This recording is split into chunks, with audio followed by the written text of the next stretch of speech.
Cafezinho, dona Helena?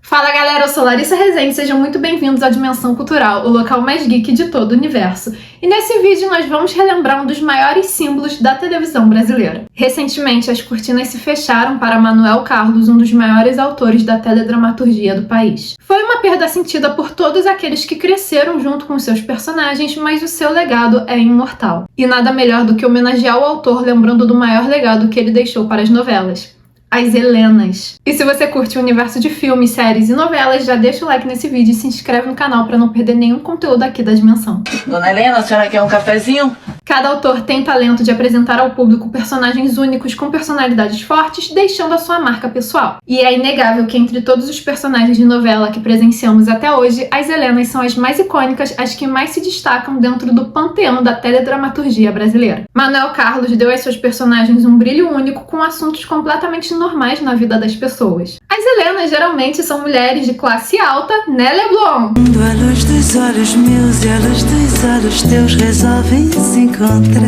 Intensas e batalhadoras que enfrentam dilemas amorosos e principalmente familiares, já que essas personagens são sempre mães que fazem o possível e o impossível para dar o de melhor para os seus filhos. Seja continuarem um casamento falido, engravidar para que a sua filha tenha um doador de medula, ou dar o seu filho para sua filha criar como se fosse dela. Algumas decisões são duvidosas e gera discussão entre os brasileiros. E esse é o ponto principal, causa um mix de sensações no público, faz com que o público se envolva ainda mais na vida dessas personagens. E quando a gente vê, se sente parte da família das Helenas. E não entendemos como é que elas estão sempre ocupadas a ponto de não conseguirem tomar nem um café da manhã. Uma mesa imensa para tomar um suco de laranja rápido. Particularmente o que me intriga é quando elas chegam em casa e tem gelo no lado do uísque e nem tá derretido. Mas é esse mundo idealizado e ao mesmo tempo cheio de desafios que dá um certo charme para as Helenas. Tanto que nós tivemos 9 Helenas desde 1981 até 2014. O que você vai fazer? Começando pela Helena de Lilian Lemets em Baila Comigo. A novela de 81 mostra Helena tendo gêmeos com Kim, só que ele era casado com Marta, uma ricaça, e por conta disso ele não quis se separar. Kim então dá dinheiro para Helena cuidar de um dos filhos, enquanto ele e sua esposa adotam o outro e vão morar em Portugal. Assim, os gêmeos crescem separados e quando João Vitor retorna para o Brasil, ele decide ir atrás das suas raízes. E é a partir daí que a narrativa se desenvolve. Que delicinha! Isso que é enredo de novela. Me perdoa por tudo que eu fiz e por tudo que eu deixei de fazer. A história aborda a culpa de Helena por conta dos segredos do passado e culmina com o reencontro emocionante dos gêmeos somente nos capítulos finais, que é pra deixar o público doido.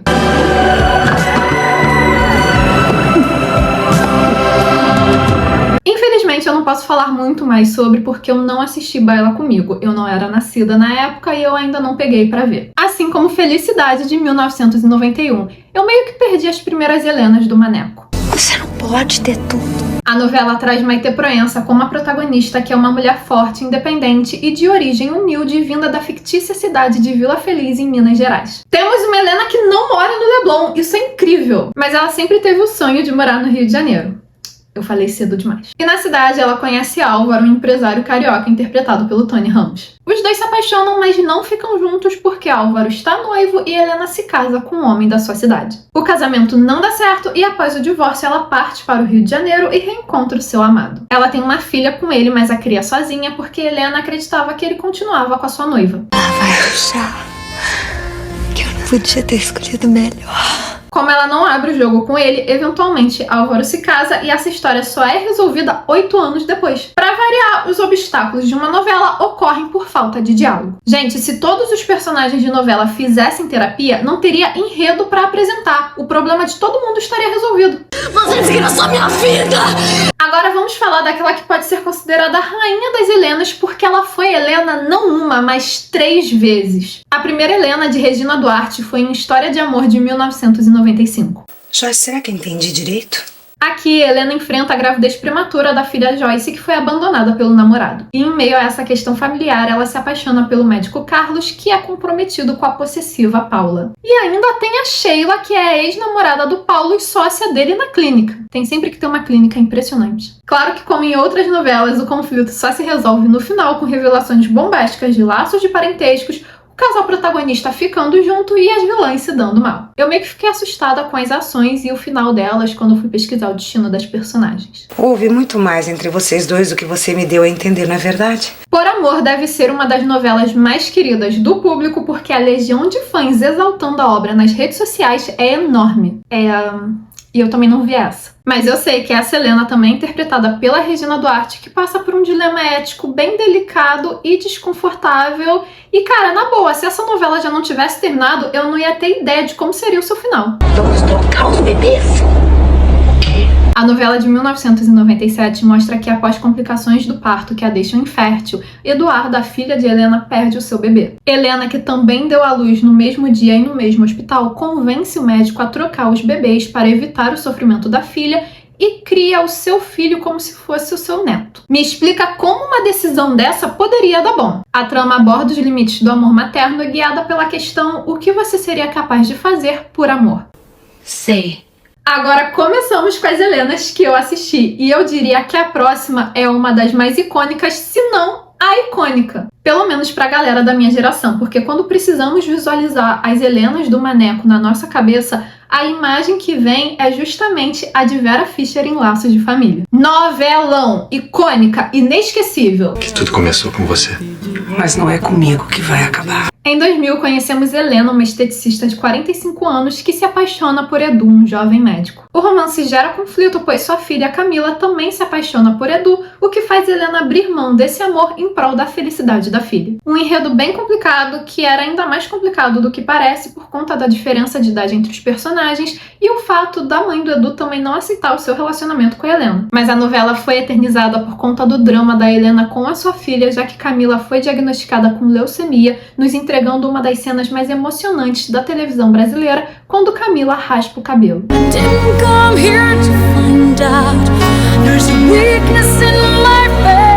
Carolina Dickman brilhou nessa novela, mas Vera Fischer não ficou atrás. Como eu disse, eu acho que ela é a que mais representa as Helenas e nos mostrou as maravilhas de viver no Leblon, de caminhar na praia para espairecer, de desmarcar os pacientes porque não tá num bom dia. Dona Henriqueta tá esperando até hoje pra ser atendida pela Helena. Vou ter que sair e não sei a que horas eu volto.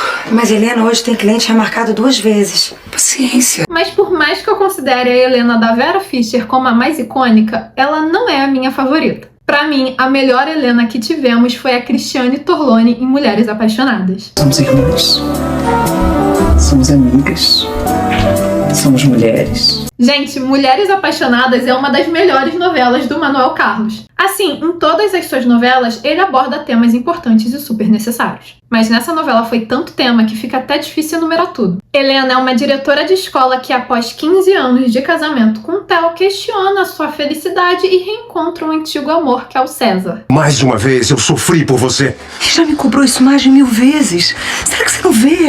A gente tá dando volta sem sair do lugar. A história retrata a complexidade das relações amorosas e a força feminina diante dos desafios do cotidiano. Além de questionamentos bem pertinentes como esses professores da novela conseguem ter uma vida tão confortável no Leblon? Quanto é a hora-aula dessa escola? Será que eles estão aceitando o currículo? A novela também aborda a violência do Rio de Janeiro, com a morte da Fernanda num tiroteio numa cena incrível de bem feita. A violência doméstica com a Raquel sofrendo nas mãos do marido e da sua raquete de tênis. Inclusive referência até hoje em relação à discussão sobre violência doméstica no audiovisual. A violência contra os idosos com a Doris maltratando os avós. Pra mim, eram os momentos mais sofridos da novela e o personagem do Marcos Caruso lavou a alma do público quando deu uma coça na filha. E este é o resultado de uma péssima educação. O ciúme doentio da Heloísa, que fazia a personagem ser irritante, mas ao mesmo tempo era algo que a prejudicava e precisava de tratamento. O alcoolismo da Santana, que chocou o público, mas também foi uma personagem imortalizada na discussão sobre o tema. Vera Holtz, pra mim, foi brilhante nesse papel. Gente, essa novela abordou muita coisa e foi essencial para reformas em relação a diversos temas. É uma das melhores novelas do horário nobre e também marcou por momentos bem bonitos. Não foram só temas delicados que eternizaram Mulheres Apaixonadas.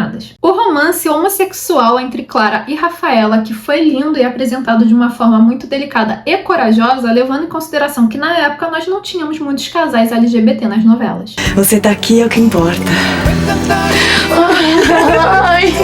E a gente pode mencionar também a Estela com o Padre Pedro, porque eles roubaram a cena aqui. Era o casal improvável que a gente torcia para que ficassem juntos. E eles ficaram.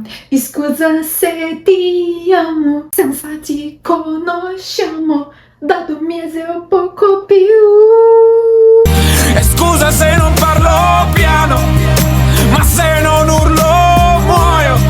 E terminando a trilogia das Helenas da Regina Duarte, nós tivemos Páginas da Vida em 2006, que foi um novelão. Apesar de eu não ter base para dizer que é a melhor Helena dela, porque eu não assisti as outras duas, eu posso dizer que é a melhor Helena dela. Porque, assim, a história da novela é muito bonita e a postura da personagem é perfeita.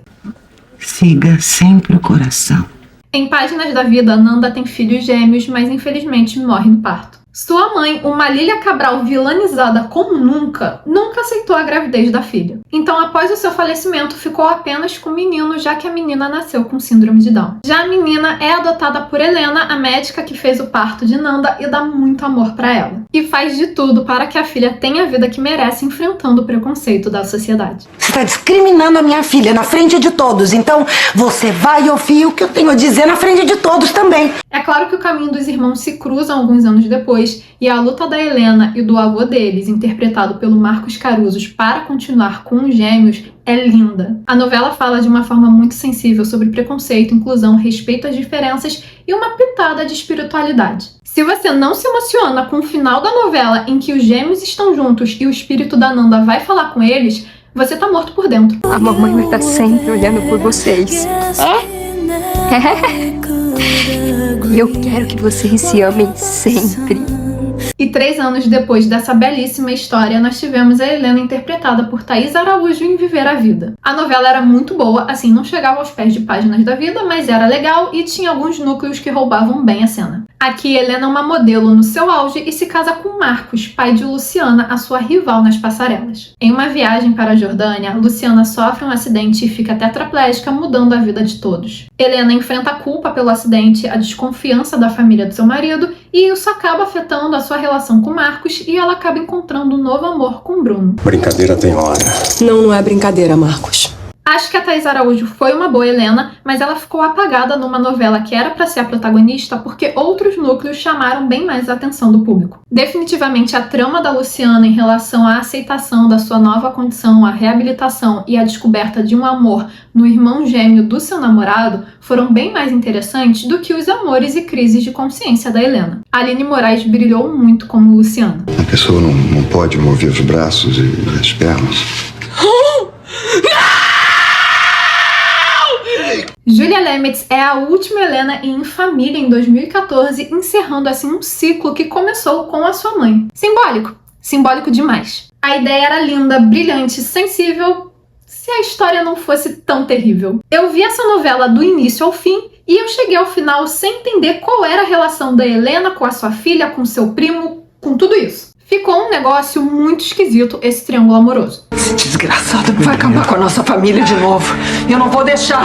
Você não vai acabar com a vida da minha filha. Laerte e Helena são apaixonados desde adolescentes, só que no dia do casamento deles, Laerte é preso por tentativa de homicídio, deixando Helena no altar e com ódio dele. Depois de cumprir sua pena, ele vai para a Europa e só retorna 24 anos depois. Quando chega ao Rio, ele conhece Luísa, a filha da Helena, que é a cara dela, e passa a seduzi-la. Luísa corresponde a esse homem tenebroso e fica dividida entre a paixão pelo seu namorado, o amor pela mãe e a intensa atração que sente por Laerte. E eu não vou tolerar ser mão de uma menina que devia estar estudando, aprendendo, e não enfiada na cama com um homem de mais de 40 anos vivido infeliz. Vai me dizer que não é bizarro? Ah, mas em Laços de Família também tem triângulo amoroso da Helena com a filha e o Edu. Sim, mas o Edu não é o primo apaixonado pela Helena, que ao ver que a filha dela é a cara dela, transfere a sua paixonite para a filha, que tinha idade para ser filha dele. É esquisito. Além da trama duvidosa, a Helena da Julia Lemetz é sem sal. Foi uma escolha legal pelo significado, mas a personagem é desinteressante e confusa. Eu tenho muitos poréns com essa novela, se deixar eu vou criticar sem parar. Estou tão perplexa, tão embasbacada com isso tudo, que eu ainda não consegui pensar direito na situação. Mas essas são as Helenas do Maneco, que definitivamente são o seu grande legado para a teledramaturgia brasileira.